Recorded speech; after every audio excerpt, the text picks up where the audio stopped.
বাংলাদেশ ক্রিকেটটা দিন দিন কতই না রসাতলে যাচ্ছে। ব্যাটসম্যানরা শিখবে তো দূরের কথা, উল্টো ভুলে যাচ্ছে কিভাবে ব্যাটিং করতে হয়। তবে এই সব কিছুর মাঝেও একজন প্রমিনেন্ট বোলার যেভাবে ব্যাটিং করেছে সেটা দুর্দান্ত ছিল। বলছি তানজিম হাসান সাকিবের কথা।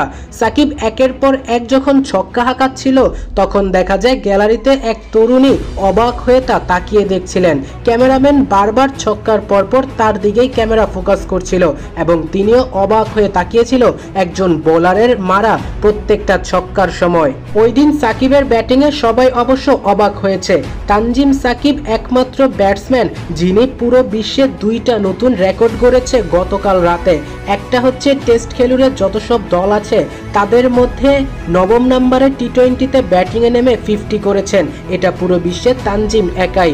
আরও একটা রেকর্ড করেছেন, সেটা হচ্ছে আন্তর্জাতিক টি-20তে নবম ব্যাটসম্যান হিসেবে তিনি 5টি ছক্কা মেরেছেন, যা এখন পর্যন্ত কেউ মারতে পারেননি। এমন সব রেকর্ডের মাঝেও সম্মানজনক কিছু রান তুলেছে স্কোরবোর্ডে তানজিম সাকিবই।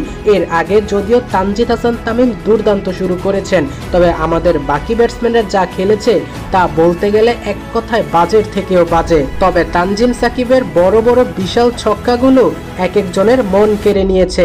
শেষ পর্যায়ে কিছুটা হলেও মান সম্মানজনক স্কোর তৈরি করতে পেরেছে তানজিম হাসান সাকিবের হাত ধরে।